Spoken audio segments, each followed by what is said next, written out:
여기서 끝내자. 박춘호의 목소리가 차갑게 울려 퍼집니다. 윤정이는 남편의 표정을 보며 등골이 서늘해짐을 느꼈습니다. 절벽 끝에서 한 발자국도 물러설 곳이 없었죠. 바람이 거세게 불어와 머리카락을 휘날리고 발밑으로는 까마득한 낭떠러지가 입을 벌리고 있었습니다. 춘호야, 무슨 소리야? 갑자기 왜 이래? 윤정희의 목소리가 떨렸습니다.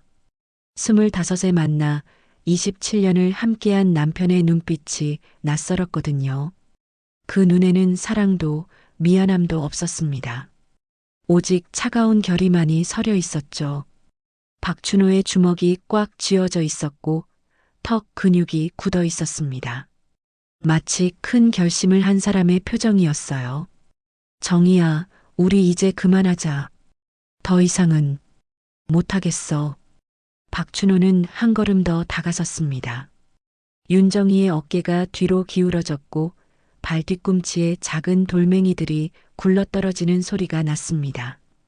아래쪽 숲속에서 찰칵하는 카메라 셔터 소리가 연달아 들렸지만 두 사람 모두 그 소리를 듣지 못했습니다. 바람 소리와 새들의 지저김에 묻혀버렸거든요. 뭘 그만하자는 거야? 춘호야, 정신 차려. 여기가 어디인지 봐. 윤정이는 필사적으로 소리쳤습니다. 하지만 박춘호의 얼굴은 더욱 굳어졌어요. 그는 조기 퇴직 이후 쌓인 빚더미와 실패의 무게를 견딜 수 없었습니다. 건설회사에서 부장까지 올랐던 자신이 이제는 아무것도 아닌 존재가 되어버렸죠. 은행 독촉 전화와 채권자들의 협박에 시달리며 잠 못 이루는 밤들이 이어졌습니다. 27년. 정말 고생 많았어. 박춘호의 입에서 나온 말은 감사가 아니라 조의였습니다. 윤정이는 그제야 깨달았죠. 남편이 자신을 산 정상으로 데려온 진짜 이유를 말입니다. 오늘 아침 갑자기 산행을 제안했던 것도 평소에 안 가던 이 외진 산을 선택한 것도 모두 계획이었던 거예요. 춘호야, 설마 이런 생각을. 그 순간이었습니다. 박춘호의 두 손이 윤정희의 등을 향해 뻗어왔습니다. 강하고 단호한 힘이었죠. 윤정희는 눈을 크게 뜨며 남편의 얼굴을 똑똑히 봤습니다.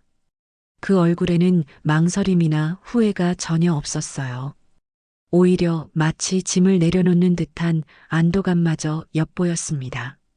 아, 윤정희의 비명이 산 전체를 흔들었습니다. 몸이 공중으로 떠오르는 그 찰나 그녀는 남편이 휴대폰을 꺼내는 모습을 봤습니다. 아마도 구조신고를 하려는 것 같았죠. 아니, 구조신고를 하는 척 하려는 거였습니다. 모든 것이 계획되어 있었던 거예요. 바람 소리가 귓가를 때렸고 나뭇가지들이 얼굴과 팔을 핥히고 지나갔습니다. 윤정이는 떨어지면서도 생각했어요. 도대체 무슨 일이 일어난 거지? 나는 이렇게 죽는 건가? 자신이 남편에게 무슨 잘못을 했을까? 27년 동안 성실하게 가정을 지켜온 것이 죄가 되었을까? 갑자기 굵은 소나무 가지가 허리를 받쳐주었습니다. 하지만 충격으로 온몸이 부서지는 듯 엄청난 고통으로 숨이 끊어질 듯 했고 피가 흘러내렸습니다. 의식이 점점 멀어져 갔어요. 이렇게 죽는 건가요? 너무 억울했습니다. 25살 춘호와 결혼 후 남편만 바라보며 살아온 자신이 이렇게 버림받다니. 내게 다시 기회가 온다면. 윤정이는 희미해져가는 의식 속에서 생각했습니다. 다시 기회가 온다면 절대 이렇게 당하고만 있지 않겠다고 진실을 밝혀내겠다고 다짐했어요. 그리고 천천히 눈을 감았습니다. 산 아래쪽 숲속에서는 김도환이 카메라를 내려다보며 흥분된 표정으로 혼잣말을 중얼거렸습니다. 이거 완전 대박이네. 이런 장면이 찍히다니. 그의 카메라 화면에는 한 남자가 여자를 절벽 아래로 밀어내는 장면이 선명하게 담겨 있었습니다. 연속 촬영 모드로 찍힌 10여 장의 사진은 모든 순간을 놓치지 않고 기록했죠. 박춘호의 손이 윤정희의 등을 미는 모습, 윤정희가 공중으로 떨어지는 모습, 그리고 박춘호가 연기하듯 놀라는 표정까지 모든 것이 담겨 있었습니다. 김도환은 카메라를 품에 꼭 안고 산을 내려가기 시작했습니다. 발걸음이 점점 빨라졌어요. 머릿속에는 이미 계산이 끝나 있었습니다.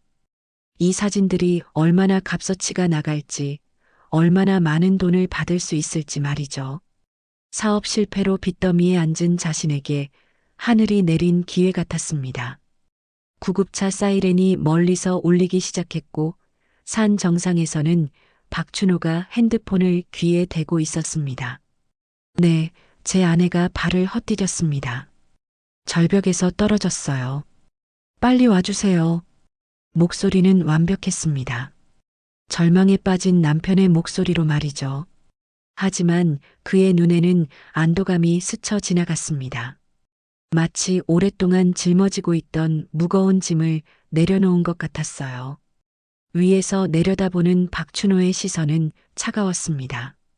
나뭇가지에 걸려 축 늘어진 아내의 모습을 보면서도 그는 아무런 감정을 느끼지 못했습니다.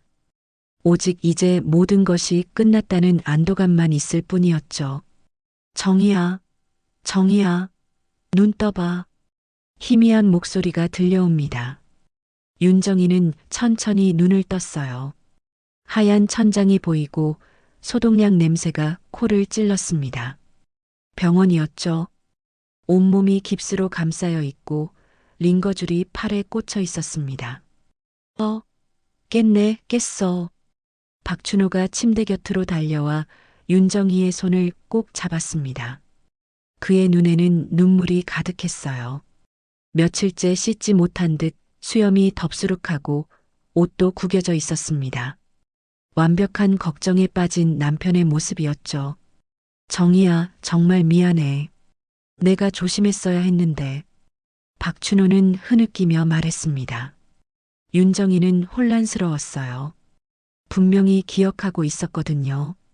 남편이 자신을 절벽에서 밀어버렸다는 것을, 그때 그 차가운 목소리와 말투, 무표정한 얼굴 하나까지 생생하게 기억하고 있었습니다.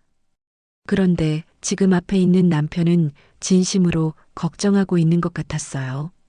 춘호야, 그때 무슨 일이?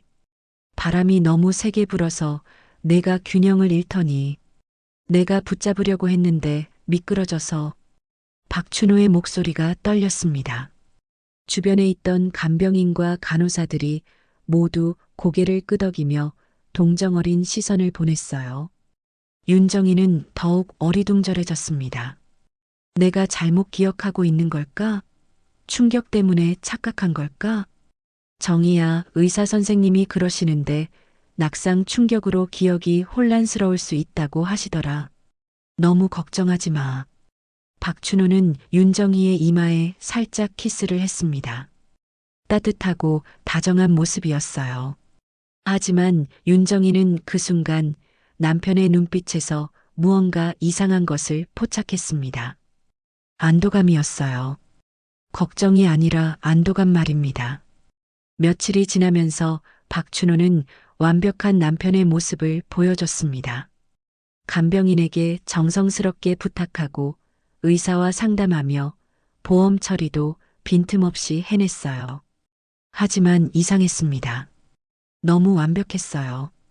춘호 씨, 정말 아내분을 아끼시는군요. 이런 일을 당하고도 이렇게 정성스럽게 간병하시다니. 박춘호는 그런 말들을 들을 때마다 겸손하게 고개를 숙였습니다. 하지만 윤정희가 볼 때는 마치 연기를 하는 것 같았어요. 특히 사람들이 등을 돌릴 때마다 박춘호의 표정이 순간 굳어지는 것을 몇 번 목격했습니다. 그런데 어느 날 밤이었습니다. 간병인이 퇴근하고 병실에는 부부만 남았어요. 윤정희는 잠든 척 누워 있었습니다. 그때 박춘호가 침대 가까이 다가왔어요. 정희야. 조용한 목소리였습니다. 윤정이는 계속 잠든 척했어요.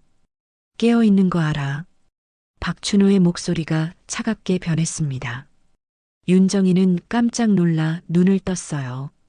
남편의 표정이 완전히 달라져 있었습니다.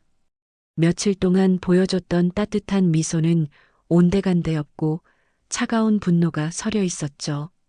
춘호야, 내 기억이 맞아. 내가 널 밀었어. 윤정이의 온몸에 소름이 돋았습니다. 심장이 미친 듯이 뛰기 시작했어요. 왜 그런 짓을? 바로 죽어줬으면 모두가 다 좋았을 텐데. 살아남았네. 정말 지긋지긋해. 박춘호는 윤정이의 손목을 꽉 잡았습니다. 아픈 상처 부위였어요. 윤정이는 아픔에 신음을 냈습니다. 아, 조용히 해. 간병인 오면 또 연기해야지. 박춘호의 목소리는 악마 같았습니다. 윤정이는 공포에 떨기 시작했어요. 너 전신골절에 장애 후유증 생길 수도 있다던데? 사망보험금은 물 건너갔어도 장애 진단금은 받을 수 있을까? 박춘호는 마치 계산기를 두드리는 사람처럼 차가운 목소리로 말했습니다. 하여튼 상황 복잡하게 만들지 말고 조용히 있다가 가. 내가 정말 장례는 성대하게 치러줄게. 그 말이 얼마나 잔인한지 윤정이는 온몸이 떨렸습니다. 남편이 자신의 죽음을 이미 계획하고 있다는 게 너무 무서웠어요. 며칠 동안 모든 사람이 나를 좋은 남편이라고 했잖아. 의사도 간호사도 간병인도 모두 내 편이야. 내가 뭘 말해도 아무도 안 믿을 거라고. 춘호야, 제발. 입 다물고 있어. 이번엔 실수 안 할 거야. 박춘호는 윤정희의 목에 손을 가져다 댔습니다. 살짝만 누르는 것 같았지만 윤정희는 숨이 막혔어요. 그의 눈빛이 정말 무서웠습니다. 지금 당장 여기서 끝낼 수도 있어. 하지만 너무 급하게 하면 의심받을 수 있으니까 조금 더 기다려주는 거야. 고마워해야지. 그 순간 복도에서 발소리가 들렸습니다. 야간 순찰 중인 간호사였어요. 박춘호는 번개처럼 얼굴을 바꿨습니다. 다시 걱정 많은 남편의 표정으로 돌아왔죠. 정희야, 괜찮아? 악몽 꾼 거야? 간호사가 병실로 들어왔습니다. 무슨 일 있으세요? 아내가 악몽을 꾸는 것 같아서요. 갑자기 비명을 지르더라고요. 목이 답답하다고 하네요. 박춘호는 윤정희의 이마를 쓰다듬으며 말했습니다. 완벽한 연기였어요. 충격 후 스트레스로 그럴 수 있어요. 내일 담당의와 상의해서 안정제를 처방받아 보세요. 간호사가 나간 후 박춘호는 다시 윤정희를 내려다봤습니다. 맞지? 이렇게 쉬워. 그러니까 헛된 희망 갖지 마. 윤정희는 온몸이 떨렸습니다. 남편이 단순히 자신을 죽이려 한 게 아니라 치밀하게 계획을 세우고 있다는 걸 깨달았어요. 그리고 언제든지 자신을 죽일 수 있다는 공포가 엄습했습니다. 그날 밤 윤정희는 한잠도 자지 못했습니다. 남편이 코를 골며 잠들어 있는 동안 그녀는 천장만 바라보며 생각했어요. 어떻게 해야 살아남을 수 있을까? 남편은 완벽한 가면을 쓰고 있었고 정말로 아무도 믿어주지 않을 것 같았습니다. 하지만 포기할 수는 없었습니다. 27년 동안 성실하게 살아온 자신이 이렇게 억울하게 죽을 수는 없어요. 반드시 진실을 밝혀내고 살아남겠다고 윤정희는 이를 악물며 다짐했습니다. 오늘의 이야기 시작합니다. 구독과 좋아요는 무료이니 꼭 눌러주시고 끝까지 함께 해주세요. 안녕하세요, 박춘호 사장님. 박춘호는 병원 로비에서 갑자기 나타난 중년 남성을 보며 당황했습니다. 평범해 보이는 등산복 차림에 낡은 가방을 메고 있었죠. 죄송한데 저 누구신지. 아이고, 그렇죠. 제 소개를 해야겠네요. 저는 김도환이라고 합니다. 며칠 전 산에서 사장님을 봤습니다. 정말 중요한 말을 해야 해서 구급차 따라 이 병원까지 왔는데 말이에요. 사장님 뵙기가 이렇게 힘들 줄 몰랐네요. 김도환의 얼굴에는 환한 미소가 떠올랐습니다. 마치 오랜 친구를 만난 것처럼 반가워하고 있었어요. 산에서요? 죄송한데 기억이 잘. 그때 아내분이 떨어지시지 않았어요?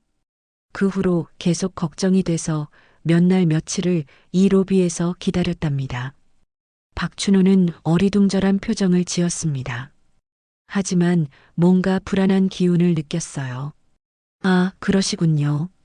감사합니다. 그런데 말이에요. 김도환은 주변을 둘러본 후 목소리를 낮췄습니다. 제가 그때 등산 사진을 찍고 있었거든요. 연속 촬영 모드로 말이에요. 박춘호의 얼굴이 순간 굳어졌습니다. 자, 제가 엄청난 장면을 찍었는데 한번 보시겠어요? 김도환은 휴대폰을 꺼내 화면을 박춘호에게 보여줬습니다. 사진이었어요. 박춘호가 윤정희의 등을 미는 장면이 선명하게 찍혀 있었습니다. 박춘호는 눈이 커지며 뒤로 한 발 물러섰어요. 이게 뭡니까? 사장님이 아내분을 절벽에서 미는 장면이에요. 연속 촬영으로 찍었거든요.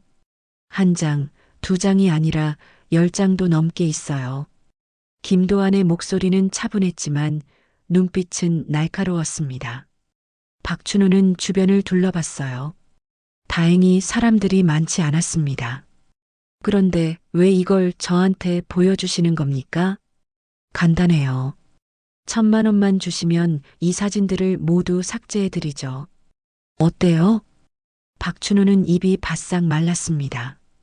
심장이 미친 듯이 뛰었어요.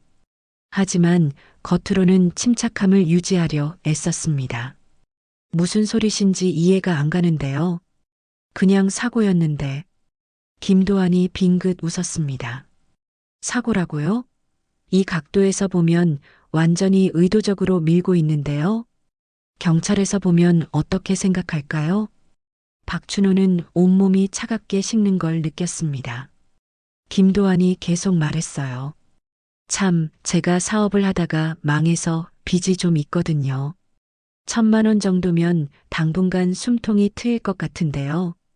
지금 저를 협박하시는 겁니까? 협박이라뇨. 그냥 도움을 요청하는 거죠. 서로 윈윈하자는 거예요. 김도환은 명함을 꺼내 박춘호에게 건넸습니다. 이틀 안에 연락 주세요. 그 후엔 경찰서에 가야겠네요. 김도환이 사라진 후 박춘호는 화장실로 달려갔습니다. 거울 속 자신의 얼굴이 창백했어요. 손이 덜덜 떨렸습니다. 휴대폰을 꺼내 전화를 걸었어요. 서미영이었습니다. 박춘호의 내연녀이자 보험 설계사였죠. 미영아, 나야. 큰일 났어. 왜? 무슨 일인데? 그날 산에서 등산객이 우리를 봤어. 사진까지 찍었다고 해. 전화 너머로 서미영의 숨소리가 거칠어졌습니다. 뭐라고? 사진을? 내가 정의를 미는 장면이 다 찍혔어. 그놈이 입 다물어주는 대가로 돈을 달래. 서미영의 목소리가 날카로워졌습니다. 얼마를 달라는데? 1,000만 원. 잠시 침묵이 흘렀습니다. 서미영의 숨소리만 들렸어요. 일단 줘. 시간을 벌어야 해. 그놈이 누군지부터 알아보자. 박춘호는 병실로 돌아왔습니다. 윤정희는 침대에 누워 있었어요. 전신골절로 몸을 제대로 움직일 수도 없는 상태였습니다. 박춘호는 침대 옆 의자에 털썩 주저앉으며 깊은 한숨을 내쉬었어요. 다음 날 박춘호는 은행에 가서 1,000만 원을 찾았습니다. 김도환과 만나기로 한 장소는 병원 근처 커피숍이었어요. 빨리 오셨네요. 고생하셨겠어요. 김도환은 이미 자리에 앉아 있었습니다. 박춘호는 가방을 테이블 위에 올려놓았어요. 여기 있습니다. 이제 사진 삭제해 주세요. 김도환은 가방을 열어 돈을 확인했습니다. 그리고 휴대폰을 꺼내 사진들을 삭제하는 신용을 했어요. 아이고, 고맙습니다. 앞으로는 조심하세요. 하지만 김도환이 일어서려는 순간 그는 다시 앉으며 미소를 지었어요. 그런데 말이에요. 박춘호의 얼굴이 일그러졌습니다. 뭐가 또 있습니까? 생각해보니 1,000만 원 가지고는 제 빚을 다 갚을 수가 없어요. 2억 정도는 있어야 할 것 같은데. 2억이요? 네, 그 정도면 새 출발할 수 있을 것 같거든요. 어차피 아내분 보험금 받으실 거잖아요. 김도환의 눈빛이 탐욕스러웠습니다. 박춘호는 이제 깨달았어요. 이 남자가 한 번으로 끝낼 생각이 없다는 것을 말이에요. 그런데 그 전에 방금 삭제한 사진은, 저건 가짜 삭제였어요. 진짜는 따로 백업해뒀거든요. 클라우드에도 올려놨고요. 박춘호는 주먹을 쥐었습니다.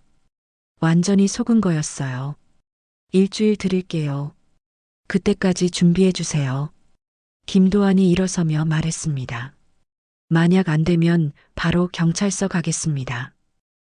그리고 기자들에게도 연락해 볼까 해요.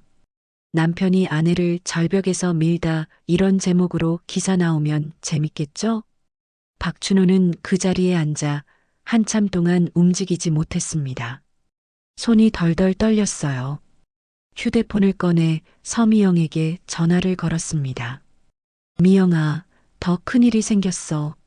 뭔데? 2억을 달라고 해. 그리고 끝날 생각이 없어. 서미영의 목소리가 차갑게 변했습니다. 내가 뭘 했어. 저런 놈들은 절대 한 번으로 안 끝난다고. 그럼 어떻게 해? 만나자. 지금 당장. 박춘호는 병실 입구에서 명함을 떨어뜨렸습니다. 너무 당황해서 제대로 챙기지 못한 거였어요. 이건 뭐지? 간병인 이모가 바닥에서 명함을 주워들었습니다. 정희 씨, 이거 바닥에 떨어져 있었어요. 남편분 거 아닌가요? 간병인은 윤정희에게 명함을 건넸습니다. 윤정희는 간신히 손을 들어 명함을 받아들었어요. 김도환. 윤정희는 명함을 바라보며 생각했습니다. 이 사람이 누구일까요? 남편이 왜 이 사람의 명함을 가지고 있었을까요? 그리고 왜 떨어뜨렸을까요? 뭔가 이상했어요. 남편의 표정이 며칠째 어둡고 전화통화도 자주 하고 있었습니다. 분명 뭔가 문제가 생긴 게 틀림없었어요. 윤정희는 명함을 베개 밑에 조심스럽게 숨겼습니다. 언젠가 이 명함이 중요한 단서가 될지도 모르니까요. 윤정희는 명함을 베개 밑에 조심스럽게 숨기며 생각에 잠겼습니다. 이대로 죽을 수는 없었어요. 하지만 전신골절로 움직일 수도 없고 무리하면 쇼크사 할 수도 있기에 아무것도 할 수 없었어요. 그리고 증거도 없이에 아무도 자신의 말을 믿어주지 않을 것 같았습니다. 이 김도환이라는 사람, 혹시 나를 도와줄 수 있을까? 하지만 남편이 그 사람과 무슨 거래를 했는지 알 수 없었어요. 적일 수도 공범일 수도 있었습니다. 그때 윤정희는 문득 생각났습니다. 남편이 며칠 전 밤에 했던 통화 내용을요. 미영아, 보험금은 언제쯤 나올까? 라고 했던 그 대화 말입니다. 미영이라는 여자가 누구인지는 몰랐지만 분명 보험과 관련된 사람이었어요. 그래, 보험금. 남편이 날 죽이려는 이유가 보험금 때문이야. 윤정희는 자신의 보험 내용을 떠올려 봤습니다. 몇 년 전 남편이 권해서 가입한 고액 보험이 있었어요. 사망보험금이 상당한 액수였죠. 그때는 가족을 위한 보장이라고 생각했는데 이제야 남편의 진짜 의도를 알 것 같았습니다. 증거가 필요해. 하지만 침대에서 움직일 수도 없는 자신에게 무슨 증거를 찾을 수 있을까요? 남편의 휴대폰을 볼 수도 없고 통화 내용을 녹음할 수도 없었어요. 그때 간병인이 들어왔습니다. 정희 씨, 좀 힘드시겠지만 오늘은 제가 좀 일찍 가봐야 할 것 같아요. 남편분께 말씀드릴게요. 윤정이는 간병인이 나가고 혼자 남겨질 생각에 두려웠습니다. 남편이 또 무슨 짓을 할지 모르니까요. 하지만 동시에 기회이기도 했어요. 남편의 진짜 모습을 확인할 수 있는 기회 말입니다. 살아남아야 해. 반드시 진실을 밝혀내야 해. 윤정이는 김도환의 명함을 다시 한번 만져보며 다짐했습니다. 이 작은 종이 한 장이 자신의 마지막 희망일지도 모른다고 생각하며 말이에요. 병원 근처 허름한 술집에서 박춘호와 서미영이 마주 앉았습니다. 서미영의 얼굴은 차갑게 굳어 있었어요. 이어? 미친놈이네. 서미영이 소주잔을 탁 내려놓으며 말했습니다. 박춘호는 고개를 떨구며 한숨을 내쉬었어요. 나 이제 어떻게 하냐? 2억이 어디서 나와? 보험금도 당장 안 나오는데. 박춘호의 목소리는 절망적이었습니다. 조기 퇴직 후 쌓인 빚더미에 이제 또 다른 거액의 돈을 마련해야 한다니요. 그게 문제가 아니야. 그놈은 한 번으로 끝낼 생각이 없다고. 10억 빚진 놈이 우리를 그냥 놔둘 것 같아? 서미영은 윤정희의 보험을 설계한 장본인답게 모든 걸 꿰뚫고 있었습니다. 그녀의 차가운 계산은 정확했어요. 바보야, 윤정이 죽으면 우리가 8억을 손에 넣는데. 문제는 그놈이 끝없이 우리를 괴롭힐 거라는 점이지. 서미영은 소주를 한 잔 더 따르며 말했습니다. 그녀의 눈빛에는 이미 결심이 서 있었어요. 그럼 어떻게 해야 해? 없애야 해. 다른 방법은 없어. 박춘호는 온몸이 떨렸습니다. 하지만 서미영의 말이 맞았어요. 김도환 같은 인간은 절대 한 번으로 끝내지 않을 거였습니다. 미영아, 그건 너무.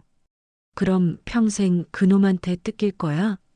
2억 주면 또 3억, 5억 달라고 할 거라고. 서미영의 목소리는 냉정했습니다. 보험업계에서 10여 년 일하며 이런 상황을 수없이 봐왔거든요. 하지만 어떻게 처리하려고 그래? 졸음운전 사고로 만드는 거야. 수면제를 커피에 타면 돼. 서미영은 이미 모든 계획을 세워놨었습니다. 수면제는 내가 구할게. 너는 그냥 커피에 타기만 하면 돼. 졸음운전 사고는 가장 흔한 케이스야. 경찰도 의심하지 않을 거야. 며칠 후 서미영은 박춘호에게 작은 비닐봉지를 건넸습니다. 흰색 가루가 들어 있었어요. 이걸 커피에 타. 맛도 냄새도 안 나. 정말 괜찮을까? 내가 보험사에서 몇 년 일했는데 이런 사고 케이스 수도 없이 봤어. 절대 들키지 않아. 박춘호는 김도환을 다시 만나기로 했습니다. 만나는 장소는 시내 번화가의 커피숍이었어요. 박춘호는 주머니 속 수면제 봉지를 만지며 긴장했습니다. 김도환은 이미 자리에 앉아 여유롭게 커피를 마시고 있었어요. 그의 얼굴에는 승리자의 미소가 떠 있었습니다. 어서 오세요. 돈은 준비되셨어요? 김도환의 목소리에는 확신이 묻어 있었습니다. 마치 이미 승부가 끝난 것처럼 여유로웠어요. 그게 2억이라는 게 당장 준비하기가. 박춘호는 애원하는 목소리로 말했습니다. 손에 식은땀이 났어요. 보험금도 아직 안 나왔고 부동산도 처분하려면 시간이. 절차가 복잡해서. 또 시간 타령이에요? 김도환의 얼굴이 순간 굳어졌습니다. 그동안의 여유로운 표정이 사라지고 날카로운 눈빛이 드러났어요. 지난주에 시간을 달라고 해서 좋은 마음으로 봐준 건데 또 시간 달라고 하시면 곤란하죠. 정말 죄송합니다. 한 달만, 딱 한 달만 더 주세요. 확실하게 준비해서 드리겠습니다. 박춘호는 고개를 깊숙이 숙이며 간청했어요. 주변 사람들의 시선이 느껴졌지만 신경 쓸 겨를이 없었습니다. 김도환은 잠시 생각하더니 혀를 찼습니다. 그래도 시간을 더 주는 대가는 있어야죠. 무슨 말씀이신지. 이자 개념으로 5천만 원 더 얹어주세요. 2억 5천만 원으로요. 김도환의 말에 박춘호는 절망했지만 고개를 끄덕일 수밖에 없었습니다. 절할 선택권이 없었거든요. 알겠습니다. 한 달 후엔 확실히. 그럼 계약 성사네요. 참, 커피 한 잔 더 시켜도 될까요? 목이 마르네요. 김도환이 점원을 불러 아메리카노를 주문했습니다. 박춘호는 그 모습을 보며 심장이 뛰기 시작했어요. 잠깐 화장실 좀 다녀올게요. 김도환이 자리를 뜨자 박춘호는 심장이 미친 듯이 뛰는 걸 느꼈습니다. 이제 해야 할 일을 해야 했어요. 박춘호는 떨리는 손으로 주머니에서 수면제 봉지를 꺼냈습니다. 서미영이 미리 준비해 준 것이었어요. 흰색 가루가 작은 비닐봉지에 들어 있었습니다. 주변을 둘러본 후 박춘호는 재빨리 김도환의 새 커피잔에 수면제를 털어 넣었습니다. 손이 너무 떨려서 봉지를 잡기도 어려웠어요. 젓가락으로 휘휘 저어 흰 가루가 완전히 녹도록 했습니다. 김도환이 화장실에서 돌아왔을 때 박춘호는 이미 평상시 표정을 되찾고 있었습니다. 커피가 새로 나왔네요. 김도환은 의심 없이 커피를 한 모금 마셨습니다. 박춘호는 그 모습을 보며 가슴이 철렁 내려앉았어요. 그럼 한 달 후에 연락드리겠습니다. 네, 이번엔 확실하게 준비해 주세요. 더 이상은 기다려줄 수 없어요. 박춘호가 먼저 자리를 떴고 김도환은 혼자 남아 커피를 계속 마셨습니다. 아무 의심 없이 말이에요. 30분 후 김도환은 차를 몰고 집으로 향했습니다. 처음에는 괜찮았어요. 하지만 시내를 벗어나 산길로 접어들면서 이상한 증상이 나타나기 시작했습니다. 왜 이렇게 졸리지? 김도환은 눈을 비비며 중얼거렸습니다. 평소보다 일찍 잠자리에 든 것도 아닌데 갑자기 졸음이 쏟아졌어요. 이상하네. 커피도 마셨는데. 김도환은 창문을 열어 찬 공기를 마셔봤지만 소용없었습니다. 눈꺼풀이 점점 무거워졌어요. 잠깐만. 좀 쉬어야겠다. 하지만 산길 중간에 차를 세울 곳이 마땅치 않았습니다. 김도환은 악착같이 버텨보려 했지만 수면제의 효과는 강력했어요. 안 돼. 집까지만. 김도환의 의식이 흐려지기 시작했습니다. 핸들을 잡은 손에 힘이 빠졌어요. 차는 서서히 중앙선을 넘기 시작했습니다. 그때 맞은편에서 대형 트럭이 오고 있었어요. 트럭 운전사는 깜짝 놀라 경적을 울렸지만 김도환은 듣지 못했습니다. 쾅! 큰 충돌음과 함께 김도환의 차는 길가 나무에 충돌했습니다. 에어백이 터졌지만 충격이 너무 컸어요. 김도환은 현장에서 즉사했습니다. 그날 저녁 뉴스에서는 교통사고 소식이 나왔습니다. 오늘 오후 산길에서 교통사고가 발생해 운전자가 사망했습니다. 김도환 씨 53은 졸음운전으로 추정되는 사고로 현장에서 즉사했습니다. 경찰은 과로와 스트레스로 인한 졸음운전 사고로 보고 있다고 발표했습니다.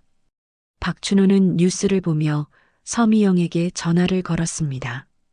끝났어. 고생했어. 졸음운전이라니 완벽하네. 서미영의 목소리에는 만족감이 묻어 있었습니다. 정말 들키지 않을까?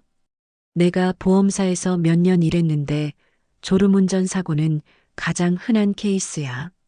수면제도 몇 시간 지나면 몸에서 다 빠져나가고 절대 의심받지 않을 거야. 박춘호는 병실로 돌아왔습니다. 계획에 없던 살인을 저질렀다는 불안감과 동시에 더 이상 김도환의 돈 요구에 시달리지 않아도 된다는 안도감을 느꼈어요. 윤정이는 남편이 들어오는 모습을 지켜봤습니다. 박춘호의 걸음걸이가 평소와 달랐어요. 뭔가 이를 해치운 사람의 모습 같았습니다. 박춘호는 의자에 앉아 휴대폰을 만지작거렸습니다. 손이 떨리고 있었어요. 들킬까봐 하는 두려움과 초조함 때문이었습니다. 물을 마시려고 컵을 들었다가 바닥에 떨어뜨렸습니다. 짤그랑. 박춘호는 황급히 휴지로 물을 닦으면서 생각했어요. 이제 장애물이 하나 사라졌으니 마지막 단계만 남았다고 말이죠. 윤정이는 남편의 이상한 행동을 예의주시했습니다. 뭔가 큰일이 일어났다는 걸 직감했어요. 복도로 나간 박춘호는 서미영과 다시 통화했습니다. 미영아, 정말 들키지 않겠지? 걱정하지 마. 완벽했어. 이제 윤정이 처리하는 것만 남았어. 그래. 곧 8억이 우리 손에 들어와. 박춘호의 목소리에는 기대감이 묻어 있었습니다. 윤정이는 베개 밑에 김도한 명함을 만져보며 위험이 점점 다가오고 있다는 걸 직감했습니다. 며칠이 지나면서 박춘호의 상태는 더욱 이상해졌습니다. 윤정이는 남편의 모든 움직임을 관찰했어요. 박춘호가 병실에 들어올 때마다 그의 손을 가장 먼저 확인했습니다. 혹시 자신을 해칠 무언가를 숨기고 있는 건 아닐까 해서였죠. 그날 오후 박춘호가 또다시 복도로 나가 통화를 했습니다. 미영아, 언제쯤 할까? 곧 해야 해. 윤정이가 회복되면 더 어려워져. 윤정이는 귀를 기울였습니다. 남편이 누군가와 자신에 대해 이야기하고 있다는 걸 직감했어요. 어떻게 하는 게 좋을까? 병원에서는 링거에 공기를 주입하면 돼. 공기색전증으로 죽게 될 거야. 서미영의 차가운 목소리가 들렸습니다. 윤정이는 온몸이 얼어붙었어요. 링거에 공기 주입? 그게 무슨 뜻인지 알 것 같았습니다. 정말 들키지 않을까? 링거 라인에 공기가 들어가는 건 의료사고로 처리될 거야. 내가 보험사에서 이런 케이스 많이 봤어. 박춘호는 전화를 끊고 병실로 돌아왔습니다. 윤정이는 재빨리 눈을 감고 잠든 척했어요. 심장이 미친 듯이 뛰었습니다. 링거의 공기를. 그럼 정말로 죽는 거야? 윤정이는 공포에 떨었습니다. 지금 당장이라도 남편이 링거줄에 무언가를 할 수 있었거든요. 박춘호는 의자에 앉아 윤정이를 바라봤습니다. 그의 눈빛이 차가웠어요. 마치 이미 죽은 사람을 보는 듯한 시선이었습니다. 정희야, 잠들었어? 윤정이는 대답하지 않았습니다. 박춘호가 가까이 다가오는 소리가 들렸어요. 발걸음이 점점 가까워졌습니다. 그때 간병인이 들어왔습니다. 아, 남편분. 정희 씨 상태가 많이 좋아지고 계세요. 의사 선생님이 다음 주부터는 재활 치료를 시작할 수 있을 것 같다고 하시더라고요. 박춘호의 얼굴이 굳어졌습니다. 아내가 회복되고 있다는 소식은 반갑지 않았어요. 그렇군요. 네, 정말 다행이에요. 처음엔 어떻게 될지 걱정했는데. 간병인이 나간 후 박춘호는 다시 복도로 나갔습니다. 미영아, 정희가 회복되고 있대. 다음 주부터 재활 치료를 시작한다고 해. 그럼 더 서둘러야 해. 오늘 밤에 하자. 오늘 밤에? 간병인 퇴근하고 나서. 밤 12시쯤이면 간호사들도 바빠질 거야. 윤정이는 전화 내용을 들으며 절망했습니다. 오늘 밤이라니. 정말로 오늘 밤에 죽을 수도 있다는 뜻이었어요. 어떡하지? 누구에게 도움을 요청해야 하지? 하지만 전신골절로 움직일 수도 없는 상황에서 할 수 있는 일이 없었습니다. 휴대폰도 남편이 가져갔고 간병인에게 말해봐야 믿어줄 리 없었어요. 경찰에게 알려야 해. 하지만 어떻게 알리죠? 윤정이는 간절히 기회를 기다렸습니다. 저녁이 되자 간병인이 퇴근 준비를 했습니다. 정희 씨, 저는 이제 가볼게요. 내일 또 와서 뵐게요. 네,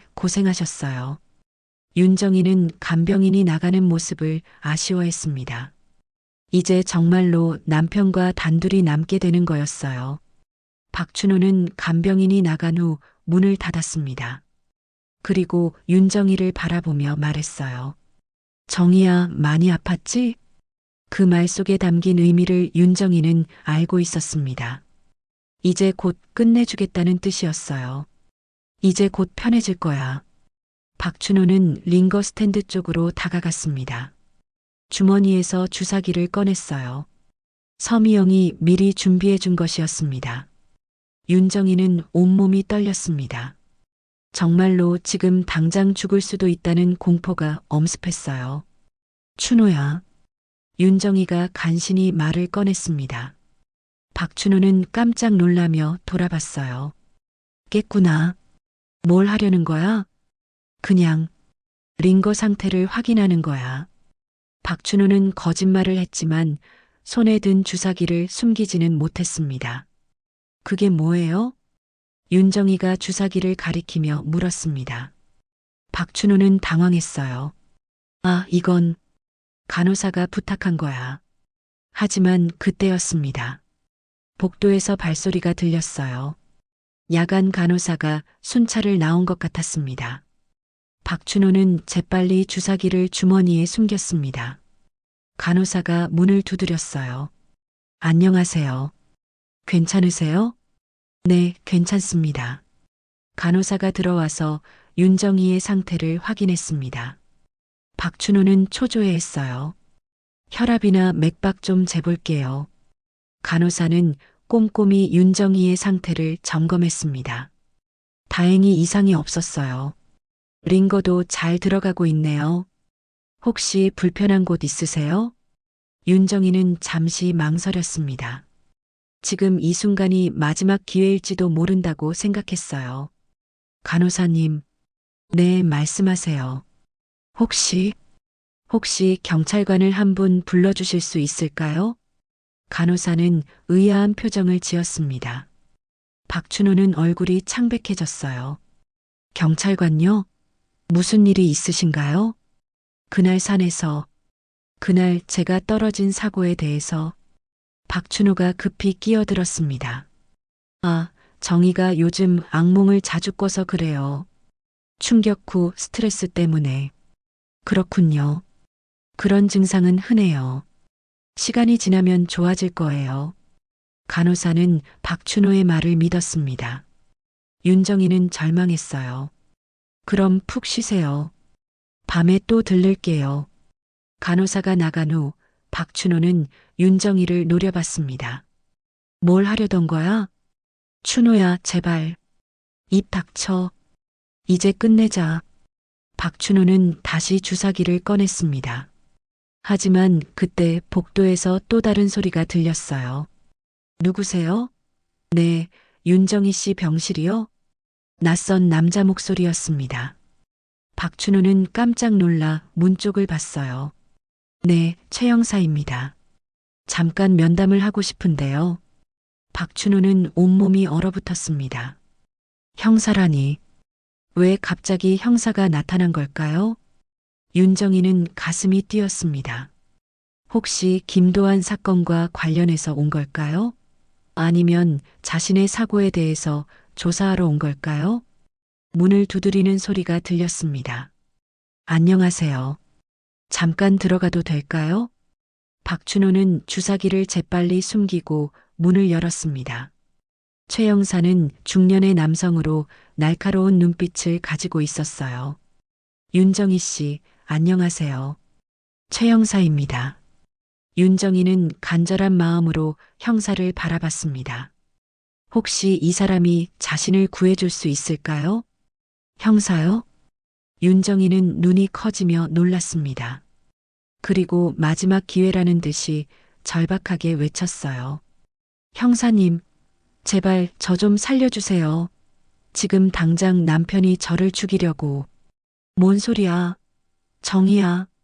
박춘호가 황급히 윤정희의 입을 막으려고 손을 뻗었습니다.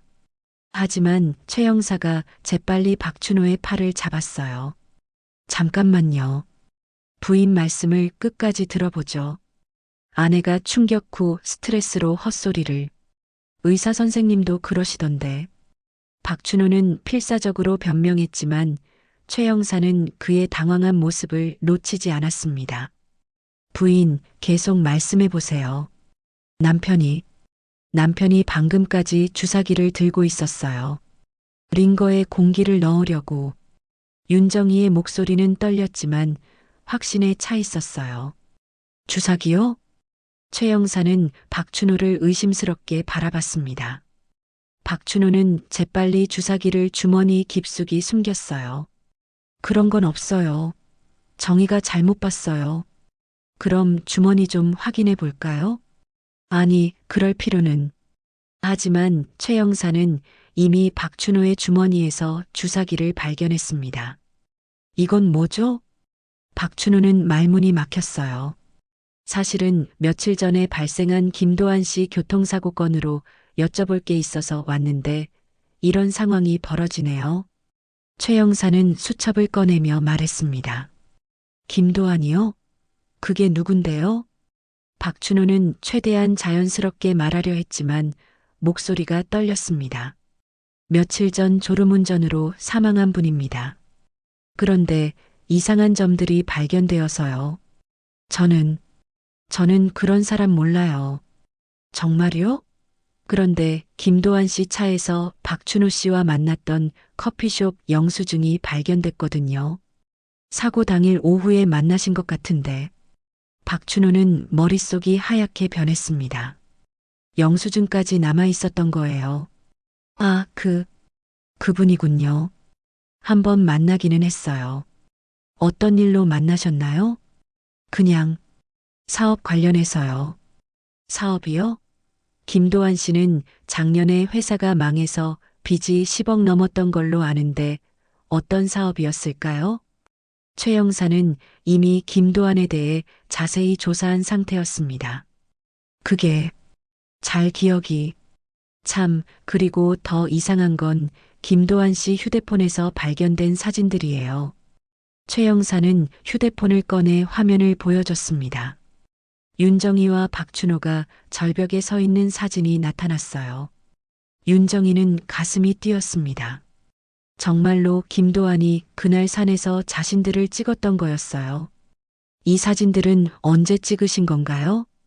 최 형사가 윤정희에게 물었습니다. 그게 제가 사고 난 날인 것 같은데요. 네, 맞습니다. 그런데 연속 촬영으로 찍힌 이 사진들을 보면 흥미로운 점이 있어요. 최 형사는 사진을 하나씩 보여줬습니다. 첫 번째 사진에서는 두 분이 대화하고 계시고 두 번째에서는 박춘호 씨 손이 부인 등 뒤로 가고 있어요. 세 번째에서는 아니에요. 그건 제가 아내를 붙잡으려고. 박춘호는 필사적으로 변명했습니다. 세 번째에서는 부인이 공중으로 떨어지고 있고 네 번째에서는 박춘호 씨가 휴대폰을 꺼내고 계시네요. 최 형사의 설명이 이어질수록 박춘호는 더욱 궁지에 몰렸어요. 그럼 이 사진들을 김도한 씨가 왜 가지고 있었을까요? 그리고 왜 당신과 만났을까요?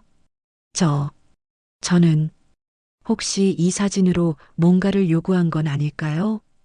윤정희는 베개 밑에서 김도한의 명함을 꺼냈습니다. 형사님, 이것도요. 남편이 며칠 전에 떨어뜨린 명함이에요. 최 형사는 명함을 받아보며 박춘호를 쳐다봤습니다. 김도한 씨 명함을 왜 가지고 계셨나요? 그건 그냥 우연히. 박춘호 씨, 정확히 말씀해 주세요. 김도한 씨가 이 사진들로 협박한 건 아닌가요? 박춘호는 더 이상 변명할 수 없었습니다. 그때 최 형사의 휴대폰이 울렸습니다. 잠깐만요. 네, 최 형사입니다. 네. 뭐라고요? 정말요? 최 형사의 표정이 더욱 굳어졌습니다. 알겠습니다. 지금 가겠습니다. 전화를 끊은 최 형사는 박춘호를 똑바로 바라봤습니다. 방금 국과수에서 연락이 왔는데요. 김도한 씨 혈액에서 수면제 성분이 검출됐다고 합니다. 박춘호는 온 세상이 무너지는 것 같았습니다. 수면제를 누가 줬을까요? 저는 모릅니다. 그날 김도한 씨와 커피를 마시지 않으셨나요? 커피는 마셨지만 커피숍 CCTV를 확인해 보니 박춘호 씨가 김도한 씨가 화장실 간 사이에 뭔가를 커피에 넣는 모습이 선명하게 나오더라고요. 박춘호는 절망했습니다.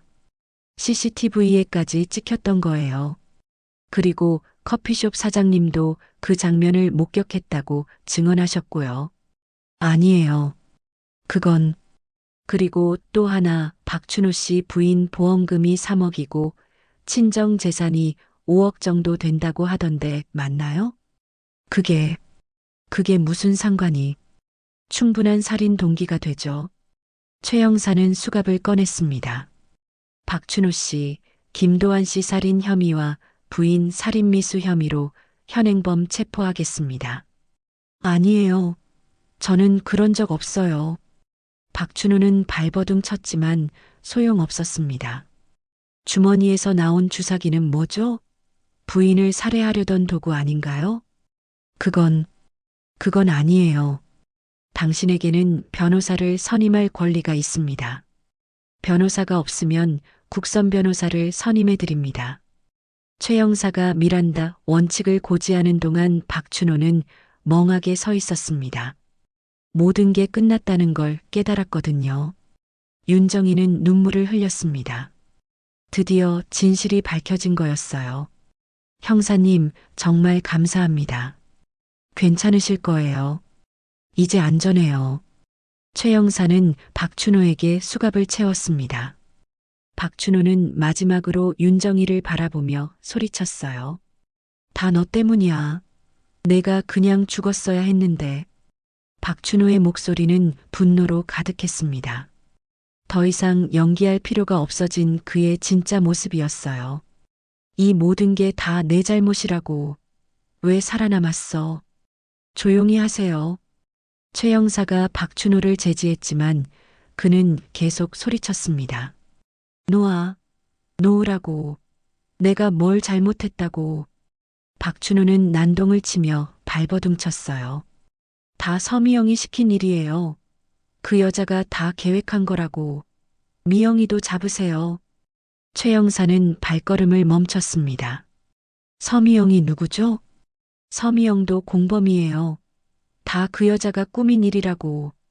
박춘호가 끌려나가면서도 계속 소리치는 모습에 윤정이는 소름이 돋았어요. 27년 동안 함께 살았던 남편의 진짜 모습을 이제야 본 거였습니다. 다음 날 아침 윤정이는 뉴스를 통해 남편의 체포 소식을 접했습니다. 간병인이 가져다 준 신문에는 대서특필로 기사가 실려 있었어요. 남편이 아내를 절벽에서 밀어 살해 시도, 협박한 등산객도 살해. 윤정이는 신문을 보며 복잡한 감정에 휩싸였습니다. 27년 함께 산 남편이 이런 괴물이었다니요. 그때 최 형사가 다시 병실을 찾아왔습니다. 몸은 좀 어떠세요? 네, 덕분에 살았습니다. 어제 남편분이 언급했던 서미영에 대해 좀 더 자세히 말씀해 주실 수 있나요? 윤정이는 고개를 끄덕였습니다. 남편이 전화 통화할 때 자주 언급했던 이름이에요. 보험금 얘기도 하더라고요. 그것밖에는 모르겠어요. 최 형사는 수첩에 메모를 하며 말했습니다. 박춘호 씨가 자백을 시작했어요. 서미영이라는 여자가 모든 계획을 세웠다고 주장하고 있습니다. 한편 서미영은 자신의 사무실에서 뉴스를 보고 있었습니다. 박춘호의 체포 소식이 나오자 그녀의 얼굴이 창백해졌어요. 이런 멍청한 놈이. 서미영은 즉시 중요한 증거들을 없애기 시작했습니다. 박춘호와 주고받은 문자 메시지, 통화 기록, 그리고 윤정이의 보험 서류들까지 모든 걸 삭제했어요. 아직 늦지 않았어. 증거만 없으면. 하지만 그때 사무실 문이 열리며 최 형사와 수사관들이 들어왔습니다. 서미영 씨죠? 수사관입니다. 서미영은 최대한 침착하게 대응했습니다. 무슨 일로 오셨나요? 박춘호 씨 사건과 관련해서 몇 가지 여쭤볼 게 있어서요. 박춘호요? 그분 고객이긴 하지만 단순한 고객 관계인가요? 최 형사는 날카로운 눈빛으로 서미영을 바라봤습니다. 네, 물론이죠. 보험 설계만 해드렸을 뿐이에요. 그런데 박춘호 씨 진술에 따르면 서미영 씨가 살인 계획을 세우고 지시했다고 하던데요. 서미영의 얼굴이 순간 굳어졌지만 곧 웃으며 말했습니다. 말도 안 되는 소리네요. 자기 죄를 남에게 뒤집어 씌우려는 거 아닌가요? 그렇다면 왜 김도환 씨 사망 당일 박춘호 씨와 통화를 여러 번 하셨을까요? 최 형사는 통화 기록을 보여줬습니다. 서미영은 당황했어요. 그건 보험 관련 상담이었어요. 사망 당일 밤 11시에도 통화하셨네요. 늦은 시간에 무슨 보험 상담을 하셨을까요? 서미영은 대답하지 못했습니다. 그리고 이것도 설명해 주세요. 최 형사는 또 다른 증거를 제시했습니다. 서미영 씨가 근무하는 약국에서 수면제를 구입한 기록이 있네요. 김도환 씨 사망 이틀 전에요. 그건 제가 잠을 못 자서. 하지만 박춘호 씨 증언으로는 서미영 씨가 직접 수면제를 구해줬다고 하는데요. 서미영은 점점 궁지에 몰렸습니다. 그리고 결정적인 증거가 하나 더 있어요. 최 형사는 휴대폰을 꺼냈습니다. 박춘호 씨가 김도환 씨를 살해한 다음 날 서미영 씨께서 보낸 문자 메시지입니다. 화면에는 서미영이 박춘호에게 보낸 메시지가 나타났어요. 고생했어.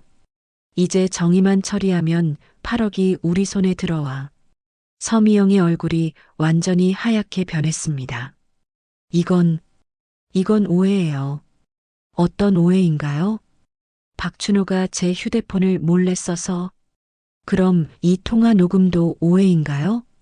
최 형사는 또 다른 증거를 제시했습니다. 박춘호가 몰래 녹음해둔 서미영과의 통화였어요. 링거에 공기를 주입하면 돼. 공기색전증으로 죽게 될 거야. 서미영의 목소리가 선명하게 들렸습니다. 내가 보험사에서 이런 케이스 많이 봤어. 의료사고로 처리될 거야.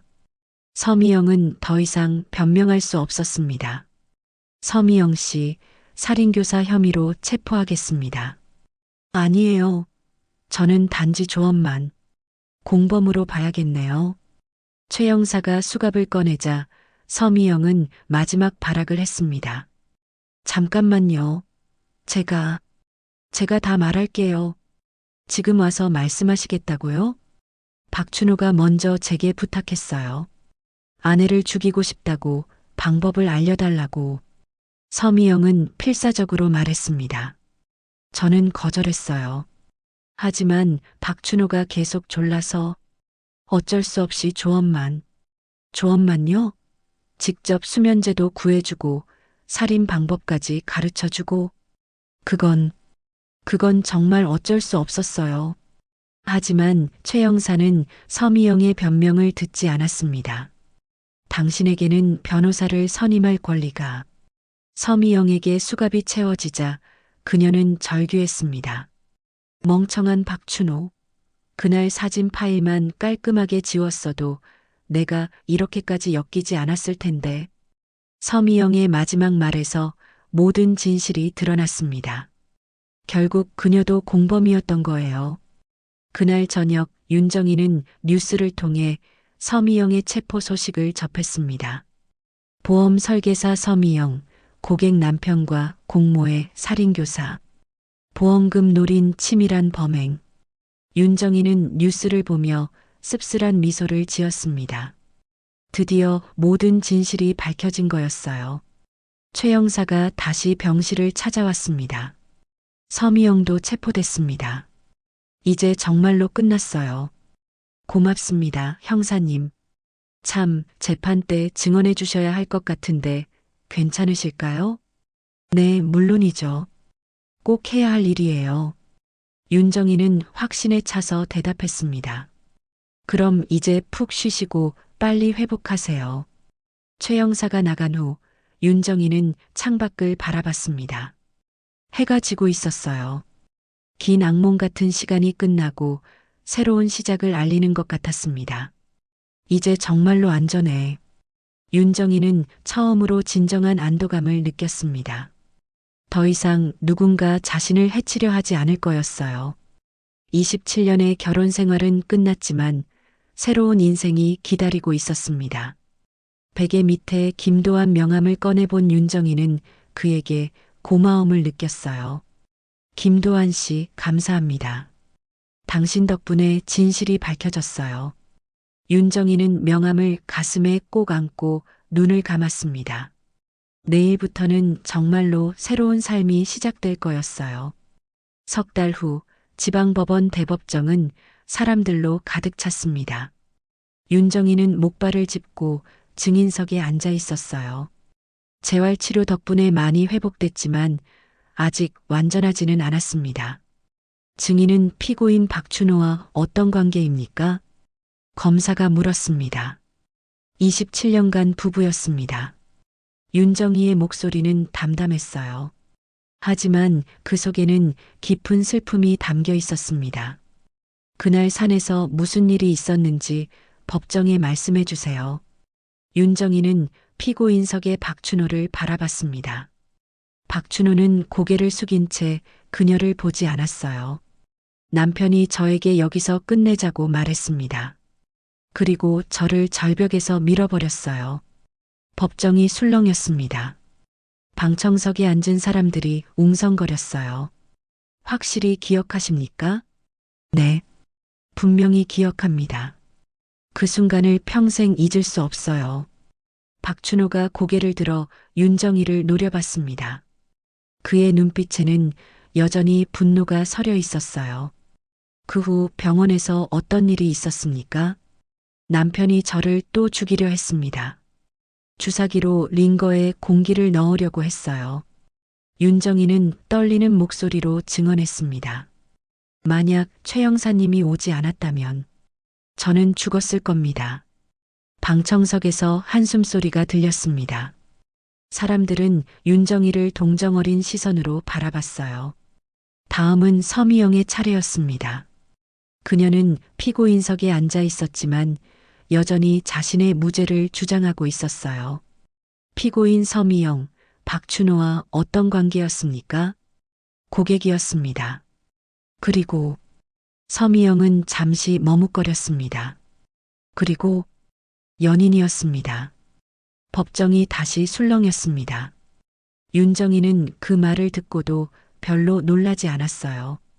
이미 예상했던 일이었거든요.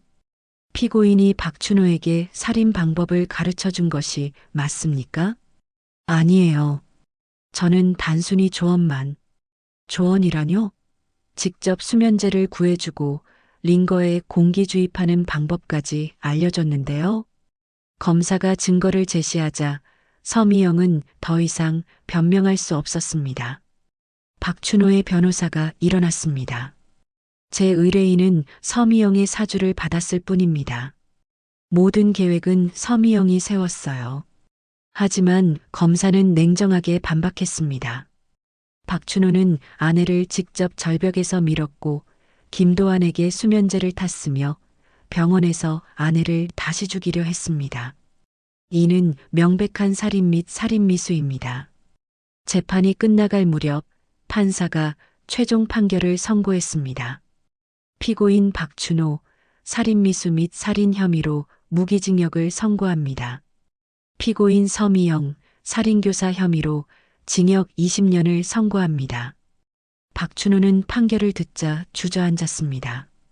서미영은 흐느끼며 고개를 감쌌어요. 법원을 나온 윤정이는 기자들에게 둘러싸였습니다. 어떤 심정이신가요? 이제 안전해서 다행입니다. 윤정이의 목소리는 담담했습니다.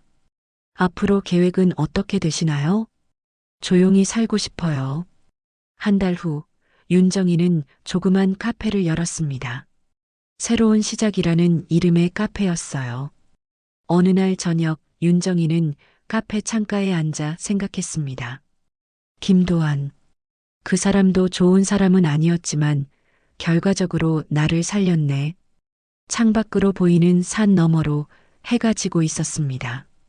아름다운 노을이 하늘을 붉게 물들이고 있었어요. 절벽 아래에서 기적처럼 살아남은 그녀는 이제 진정한 자유를 얻었습니다. 오늘 이야기 어떠셨나요? 구독과 좋아요는 무료입니다. 꾹 눌러주시면 다음 이야기 만들 때 정말 큰 힘이 됩니다. 사랑합니다.